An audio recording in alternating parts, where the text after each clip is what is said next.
And I'm walking normally. Now let's see about that shoe.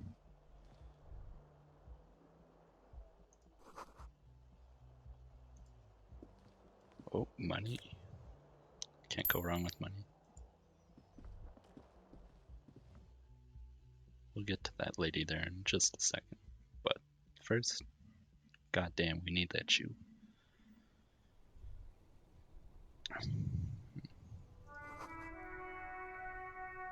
The smell of the sea makes you dizzy. There's a person down there. Shoot.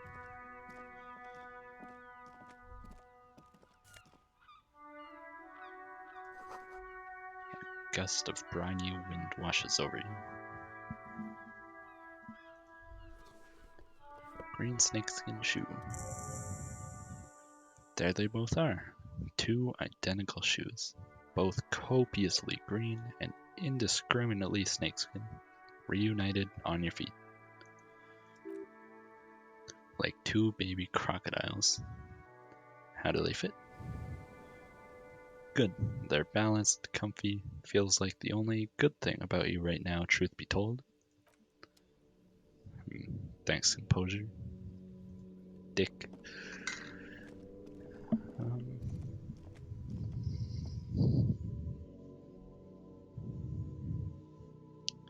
Surprises.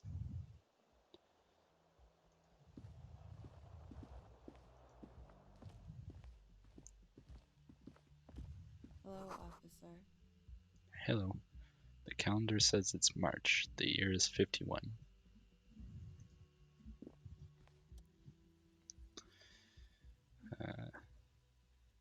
Disco dancer. Clash. I'm gonna have an aneurysm reading this. Klaschi? Class. Class. I'm gonna call her K. K. The young woman raises a cigarette to her lips. Her eyes are brown and her face is speckled with birthmarks. She can't be more than 28. Is perception? Conceptualization. A silver jumpsuit falls off her like scale armor, sparkling. This is the sparkle of too many nights out on the city. Officer, am I military personnel? No. She seems perplexed by your question. Then why did you call me an officer? Because you're a police officer, sir. She pulls on her cigarette.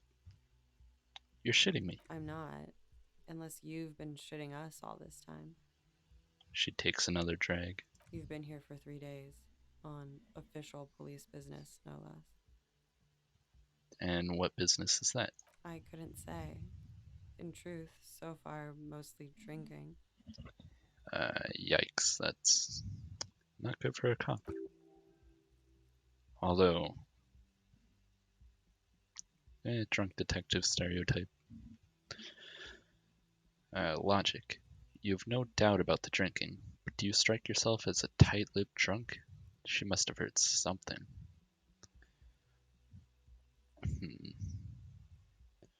Why don't I remember being a cop? Or anything else? Could it be because of the drinking? She raises an eyebrow. The cigarette sizzles. Perception. She hasn't had time to put her makeup on. This is her morning cigarette. She looks tired, her beauty waning faster than it ought to at her age.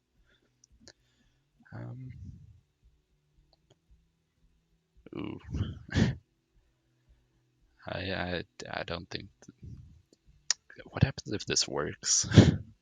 She politely turn you down. I'm not trying it, though. Who in the right mind would let me be an officer of the law? Don't be so harsh on yourself. They let almost anyone be a police officer. It's quite topical for today's climate. I might not know where I am, or who I am, or what a Cooper's Kanema is, how I know what one sounds like. She nods. That's it? No, I'm not. But I do know when someone's not telling me the whole story. What am I doing here? What's my case? She takes a long drag before speaking. There's a mercenary out back. He's been hanged. The body has been out there for a week now. The locals probably got tired of it and called the cops. And why didn't you just tell me that? I didn't mean to overwhelm you with information. You seem a bit lost, officer. I should get going now before I let her know that I want her physically. Of course. Be careful, officer. They don't like the police around here.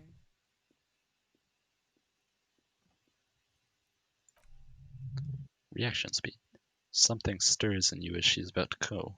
Call it an instinct, a need, the need to ask questions. It's like you've said the words a million times before. She looks back at you, a light glinting off her eyes. Before you go, I have some questions for you. Yes? What is it that they have against the police here? The dock workers are pretty cocky. They think they're police enough, at least here on the coast. I can't say about the rest of the city. Where exactly is here? Where am I? You're in a hostel, sir. No, where are we? Where in the world? We are in Revachol. Encyclopedia. Revachol is a disgraced former capital of the world, divided into zones of control under foreign occupation. Half a century after a failed world revolution, she is central to our moment in time. A world revolution. Uh, Revachol forever. Forever and ever. Shivers. And ever and ever. Out of the corner of your eye, you see the hair on the back of your hand standing on end. Feels as though low-grade lightning is coursing through you. You must be hypersensitive from the hangover. Man, that's such a helpful thing. Thank you, Shivers. Uh, Tell me, is it 51 now? Well, the calendar said so. Uh, it's 51. What century? The current century. And that's what number? Centuries don't have numbers, they have names. And this is the current one. How many centuries have there been then? Civilization has existed for 8,000 years, sir. Hmm, what's so funny? You're right. Her expression turns serious. There is nothing funny about civilization. Oof. I kind of like civilization, you know. Makes things quite nice in some respects. Not so much in others, but so in this game, rather than well, apparently 8,000 years, so rather than an 8,051, uh, they just name the centuries, which is interesting, if a little confusing, I guess. Like, I already find it annoying that in social studies in schools or whatever, they make you list all the provinces or whatever, but God, to list all the centuries, I feel like that's a thing they would make you do in this universe in a school, if they even have schools. I no idea. Uh, your room is almost next to mine. Did you hear anything last night? There was the usual ruckus, she shrugs. Loud disco music. Did I have any visitors? I couldn't say. It's impossible to hear people speaking from over here. She nods towards room number 3. Loud disco music? Oh yes, various artists. Ostentatious orchestrations, prime among them. She raises an eyebrow, waiting for the name to connect with you. Oh, that! Yeah. Whoa. The less said about the better. Thanks, Encyclopedia. Were huge where I come from. I was very young then, of course, like 7. Life gets hard, but we go on. Yeah, don't expect good singing here. I'm attempting, but you can tell it's very yikes. Yeah, we go on all right. I don't know about that. At around 2 o'clock, the disco stopped, and there was a change of pace. What happened? A slow, sad song started playing, like organ music, on repeat. That went on for quite a while. Some of the time you were yelling along to it. Uh, was I singing this? Show her the empty case of the smallest church in St. Sains. Yes, there was a church in there, a really small church, the smallest, saddest church in the whole world. It was about that. And also, what else? That it doesn't matter anymore and that we are alone now. It was difficult to tell. The song itself was very quiet and soft, but you sounded like a wounded boar, sir. It was hard to understand what you were singing on top of it. When you say wounded, do you mean that in a cool way, like a wild beast? Yes, it was very cool. Rhetoric. It's impossible to say whether she's being sarcastic or really means it. Then what happened? Then you started screaming and trash the place. Uh, that's so me. What did I do? A window was smashed, the tape player probably. The song stopped, and furniture too. A real destructathon. There was screaming. Then, I think, you passed out.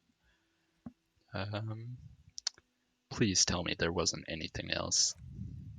There was. I think you screamed that you didn't want to be this type of animal anymore. I may have misheard, but it was sort of memorable. Yeah, so that's like at the very start when we were talking to the ancient reptilian brain. We talked about not being this type of animal.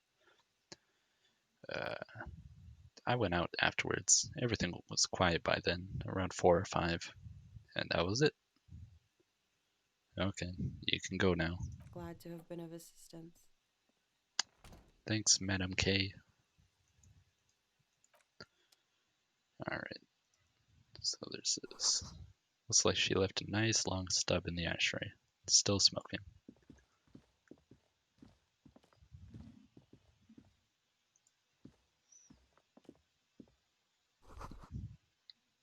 This is the weekend edition of the satirical newspaper, Trompe le Monde. Nothing on the front page rings a bell. Strange.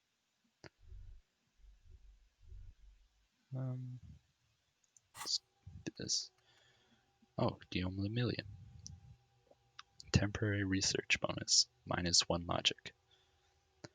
Whatever happened to Guillaume Lemillion, who, with his amber mane and sparkling teeth, beguiled the tattered remains of the nation? While you suffered and suffered, did he dematerialize in a cloud of cocaine dust? Or did he simply stand in the corner and melt into the slendering new lines of some starlit boy de nuit 20 years ago? Spare a thought for his great ass, too. Or wait, maybe he became a police officer in Reverchelle West. Hmm. Could I be Guillaume Lemillion? We're gonna find out in 4.5 hours. Hmm. Do I have any shits? I have no shits. Alright, let's head down.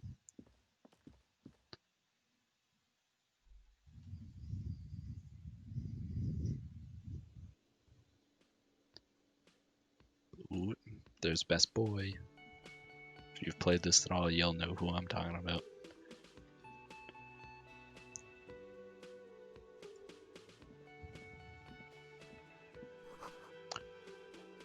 This is where the lyrics would be. Microphone. A big old karaoke mic just waiting for someone to sing into it. The speaker is connected to the radio. The music is seasoned with static. You should totally sing karaoke here. The first chance you get. Your emotions need to be expressed. People need to know of your vast oceanic soul. Uh, my soul is immense, utterly, and it needs to be heard through a PA system by other people. This goes well with the theory I'm developing that I'm a down on my luck superstar person who is mistakenly identified as a cop for his prominent jawline. Yes, sounds likely. You should probably go on stage and pose for a moment when you're done with this thought, see if it works. What should I sing when it comes to it? You should sing the sad small church song from that tape you found. Thought it was obvious. I was thinking maybe I could sing something happy, like from those ostentatious orchestrations folks. Uh, no. Don't sing the happy song. It's stupid. Sing the sad song. It's profound. I'm 14 and this is deep, dude. You would need another copy of the tape first, though. The one upstairs is destroyed. Okay, so this, I never found another tape, and I don't know where to get another tape. Um, uh, but in this playthrough, I'm gonna finish this game, and you're an idiot if you think I'm not gonna sing a sad ass song, cause goddamn that shit's profound. All right. Hello, Eagle Man. Gart, the cafeteria manager. A man in his late 20s stands behind the counter, inspecting a stuffed seabird. As you approach, he gives you a sideways glance, then looks down again. Empathy. A failure. First failure. Everything is cool between you and this guy. He's a big fan. Make some small talk. Are you the bartender? No, I'm not the bartender. I'm the cafeteria manager.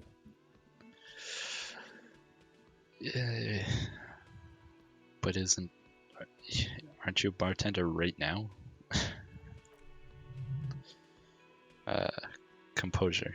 He's very animated all of a sudden. This seems like a touchy subject. You look like a bartender. That period of my life is over. Not everyone who stands behind a counter is a bartender, okay? I'm the cafeteria manager. But there's alcohol and shit behind you, and you're behind a counter where people drink at, and you serve the drinks, presumably. So that's the definition of a bartender. What's the difference? I have 3 cafeterias to manage. 3. Sylvie tends the bar here, not me. I'm only standing in. Alright, so you can be a manager and still do the grunt work of a bartender, you know?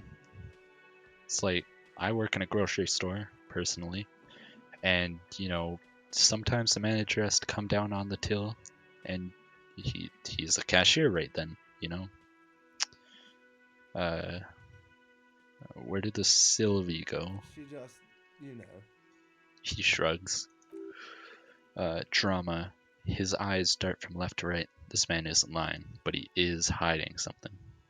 She just... what? So now you're a cop? Forget it. Yes, I am a cop, presumably. Competent work of taxidermy. Oh yeah. Look at the stuffed bird.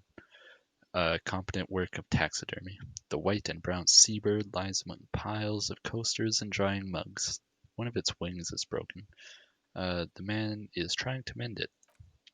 Looks like the bird was ripped off the shield that was used to mount it, most likely on the wall.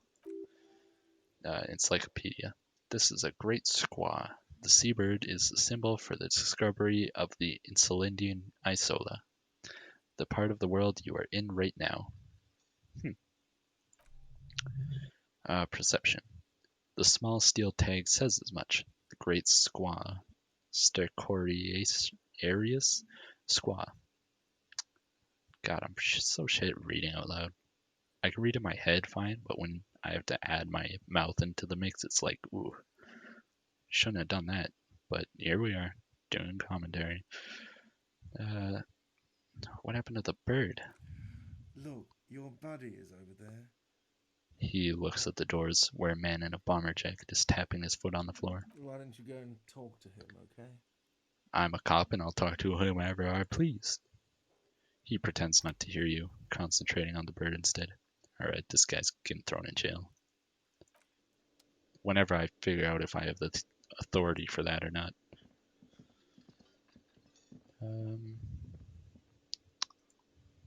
Good old bomber jacket. A bespectacled man in an orange bomber jacket is tapping his foot on the floor. Looks like he's waiting for someone. You.